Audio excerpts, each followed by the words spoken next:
navegações, tá? Então, como era a vida nas embarcações? Então, vocês não podem acompanhar a leitura com a prof, tá? Para não se perder, acompanhe tudo certinho e a gente vai conversando entre elas, tá bom? Para cruzar os mares, os navegantes dos séculos XV e XVI enfrentavam muitos perigos, como tempestades e ventos. Além disso, o risco de contrair doenças e enfrentar epidemias era altíssimo, pois havia pouco cuidado com a higiene e com o armazenamento de alimentos nas embarcações. Então, a alimentação dos navios era bem simples. Havia geralmente água, vinho, biscoito, um tipo de pão que durava bastante tempo, carne e peixes, que eram salgados para que não estragassem, além de frutos secos, como figos, ameixas, castanhas e nozes. Então, ali, eles salgavam a carne, está ali escrito, né, que eles salgavam, para que elas não estragassem, certo? Então, eles faziam tipo uma carne de sol, que a gente hoje chama de carne seca, né? Então, eles botavam bastante sal e deixavam elas penduradas e elas demoravam para estragar, elas ficavam mais tempo, duravam mais, tá? Leia agora o relato de João de Empoli, um navegador português que viajou às Índias em 1503. Vamos então ler o relato dele, tá? E a gente principiava a adoecer por maneira que em 35 dias deitamos ao mar 76 pessoas, não nos ficando mais do que 9. E na outra sucedeu o mesmo, tendo morrido 130 pessoas e ficando o resto sem esperança nenhuma de salvação. Então, várias pessoas nessa navegação, né, morreram 130 pessoas. Então, eles adoeciam, eles pegavam muitas doenças pela pouca higiene que eles tinham dentro das embarcações, da alimentação, dos cuidados da higiene pessoal e tudo mais. E também as pandemias, né, como está escrito ali em cima, certo? Na página 31, como era feita a organização do trabalho nas embarcações. Então, vamos acompanhar a leitura ali na página 31, lá em cima. Havia muito trabalho em alto mar. As viagens marítimas nos séculos XV e XVI eram, como vimos, bem longas, demoradas e cheias de perigos. Em cada navio, a autoridade geral ficava a cargo de um capitão, o responsável pelos registros de viagem, e, por conduzir o navio, era chamado de técnico superior. O piloto cuidava da direção do navio, sempre com o auxílio de instrumentos como a bússola e o astrolábio. Os marinheiros eram os auxiliares nas embarcações e desempenhavam várias funções ao longo das viagens. Nas embarcações também viajavam cartógrafos. Eles eram responsáveis por fazer os mapas, lembra que a gente viu na última aula? E padres, que rezavam missas e realizavam a confissão da tripulação. Então, dentro das viagens, também tinha padres, certo? Para poder realizar as missas e para poder recolher, né, a confissão dos marinheiros. Ali tem uma imagem, né, uma ilustração de uma embarcação antiga em um azulejo português. Então, olha só, ali embaixo, na página 31, tem uma conexão com ciências, com as aulinhas de ciências. Por quê? Entre as doenças que acometiam os navegadores dos séculos XV e XVI estavam o escorbuto. Essa doença é causada pela falta de ingestão de alimentos ricos em vitamina C, ácido ascórbico, como frutas e verduras. Existem registros dessa doença desde o Antigo Egito, mas nos dias atuais ela é rara. Essa doença está associada à desnutrição, a uma alimentação pobre em vitamina C. Seus sintomas, né, são sangramento e inflamação das gengivas, possibilidade de perda dos dentes, inflamação e dor nas articulações. Então, os marinheiros sentiam muito essa infecção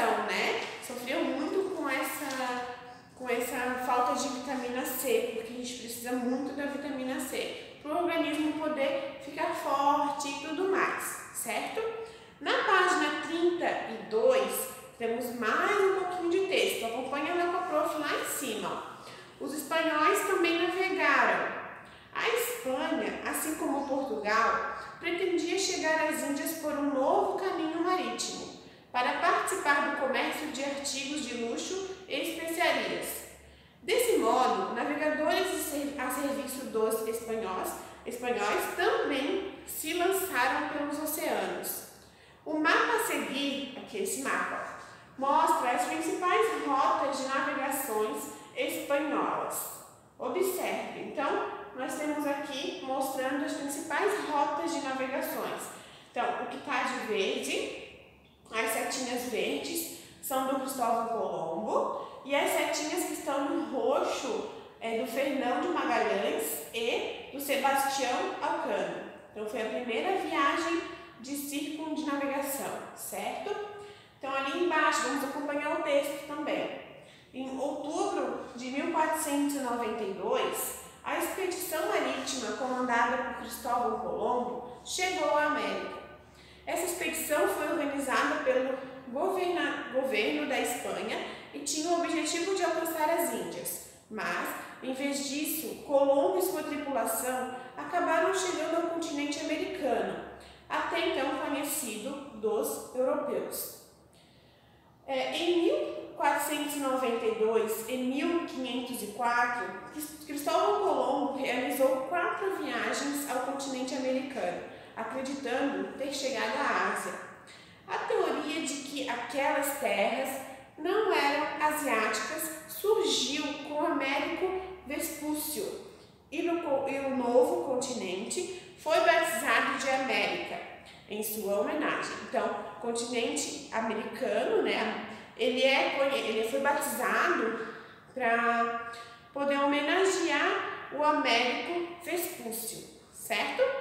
Então, ali, tempos depois, em 1519, teve início a primeira viagem de circunnavegação, viagem de volta ao mundo, comandada por Fernão de Magalhães, navegador português a serviço, da Espanha. A viagem terminou em 1522, sob o comando de Juan Sebastián Elcano. A Espanha realizou muitas outras expedições marítimas, além das representadas no mapa. Além disso, outros reinos da Europa também começaram a investir nas viagens ultramarinas, como a Inglaterra, por exemplo. Na página 33, vamos lá, vai ser agora a chegada ao Brasil por Pedro Álvares Cabral. Então, a história das grandes navegações e das aventuras marítimas realizadas pelos portugueses se cruza com a história do Brasil em 1500.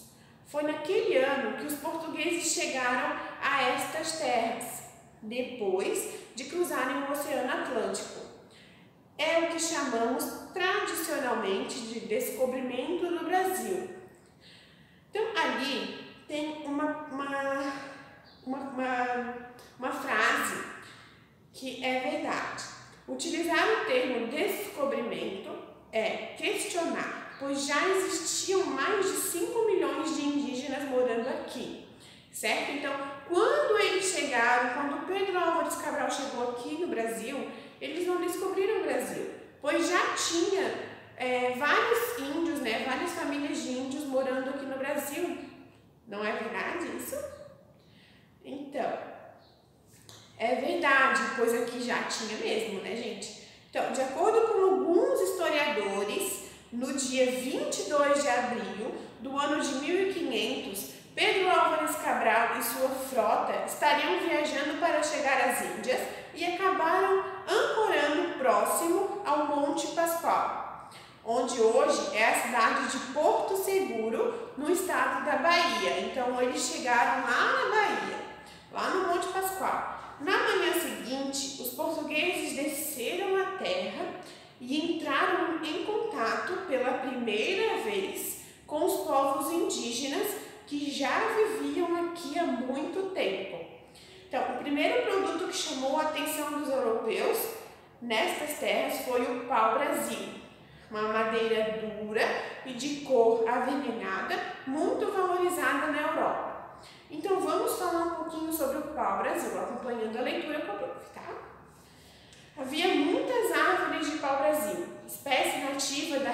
da Mata Atlântica, que se estende por toda a faixa litorânea, do norte a sul do atual Brasil. Então, a madeira avermelhada do pau-brasil era utilizada para colorir tecidos, como a seda e linho, e logo se tornou um produto muito valioso. Os portugueses passaram a extrair o pau-brasil e a enviar a madeira para Portugal. Então, no início, os portugueses traziam alguns produtos como colares coloridos, tesouras, foices, agulhas e espelhos e trocavam-nos pelo pau-brasil, que era extraído pelos indígenas e transportado para os navios. Então, essa prática de troca de produtos é denominada escambo.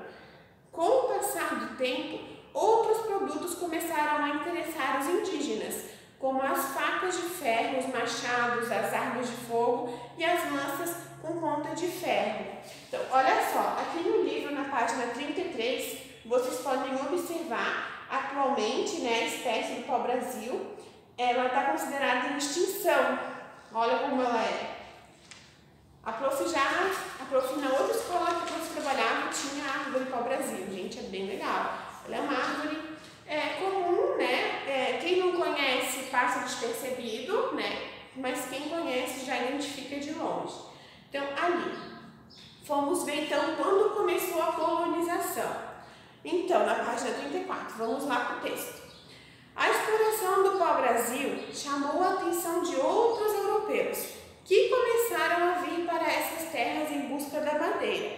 Então, essa presença constante de outros estrangeiros, especialmente franceses, ingleses e espanhóis, passou a preocupar o governo de Portugal. Então, aqui, ó, detalhe do mapa do Brasil feito por Giacomo em 1556. Então, olha só, nesse mapa está mostrando várias embarcações, certo? E os índios cortando praticamente todas as madeiras que tinham no Brasil para poder exportar para outros lugares, porque os portugueses estavam trocando, né, fazendo escambo. Então, ali, os portugueses perceberam que era necessário proteger o território contra os invasores e ordenaram a construção de fortes para a proteção dessas terras. Além disso, trouxeram depois o maior número de portugueses possíveis para colonizá-las. Então, eles fizeram fortes, né? Falaram para os índios fazerem fortes e trouxeram uma quantidade muito grande de portugueses para poder colonizar o Brasil. Então, com a colonização, além de explorar o pau-brasil, os portugueses começaram a cultivar a cana-de-açúcar. Esse produto também oferecia lucros, pois o açúcar aqui produzido era muito apreciado no mercado europeu. Entenderam então? Eles vieram para cá, encontraram os índios, trocaram o pau-brasil por artigos que eles já tinham, certo? Fizeram com que os índios tirassem a maioria das madeiras, né? Para eles exportar para outros lugares, e quando eles descobriram que tinham mais países vindo para o Brasil, fizeram fortes e trouxeram o maior número de portugueses possíveis para poder colonizar o Brasil, né? Para eles dizerem, não, aqui foi meu, eu que achei, certo? Então, mas não foi bem assim, nós sabemos como é a história, né? Então, ali embaixo tem um joguinho rápido para vocês fazerem, uma perguntinha só. Um beijo para vocês e até a próxima. Qualquer dúvida, chame a prof e anotem as dúvidas para poder passar, a gente poder tirar durante a live, certo? Um beijo para vocês.